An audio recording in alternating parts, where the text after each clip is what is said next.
All right, we're gonna dive deeper into some of the soccer concepts that will be using this season and as we move forward.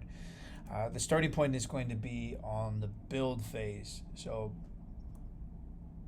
a big part of this is we build in order to create space.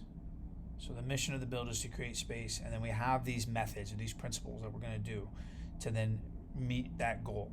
So we're going to look at shape with multiple lines of play, purposeful ball circulation, positioning between defenders and behind lines of pressure, and then look forward, play forward, and move forward. So all these things will be touched on.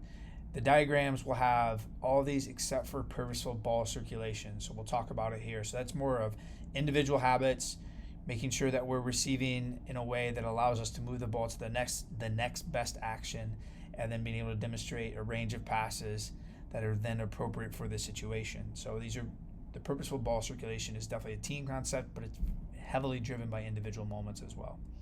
So the first one we'll look at is shape with multiple lines of play. So it's very simple to think of it as the more lines we have, the more solutions we have. So we want to avoid being caught with multiple players on the same line. So be that vertical or horizontal lines. This image shows you the horizontal lines.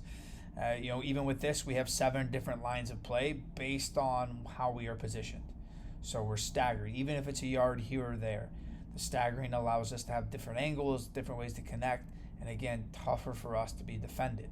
So the more angles that we prepare ourselves, the more solutions we give the player on the ball. And this is still leaving out a handful of players that can't be seen in this image. The next one is looking at positioning between defenders and behind lines of pressure. And so really, part of this is we want to be able to find pockets of space, position ourselves there, and stay there. I think sometimes we feel like we find good space, but then we leave in order to go and find the ball or to check to the ball. But we'd rather have you occupy space and stay. There's no reason for us to leave.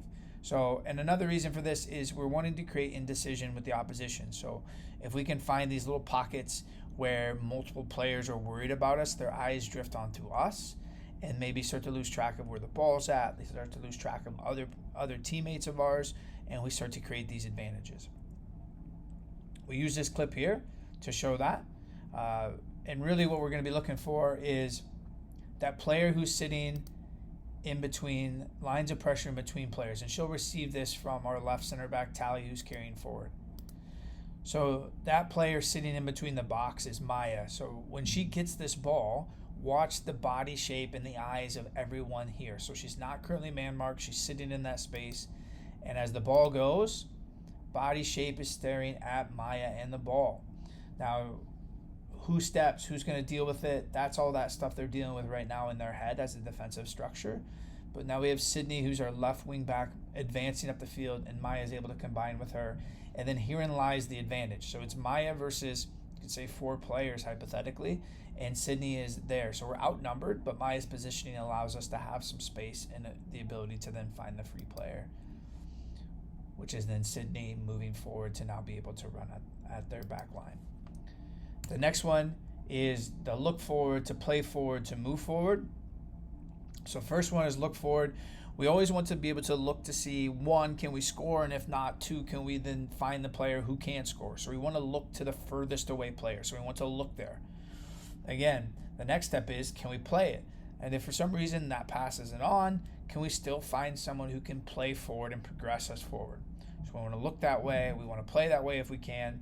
And then finally, as we move forward, as we progress the ball forward, we want to move forward as a group. So it's important that we collectively move forward as the ball advances.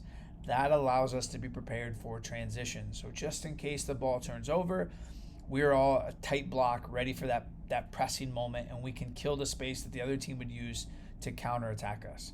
So as the ball moves forward and as we continue to want to play forward, the team must move together forward. And that's an important concept. So again, looking at these key principles, these are things that will be reinforced throughout the training period, but this is a good way to get really familiar with what's going to be expected of you as we move forward in the season.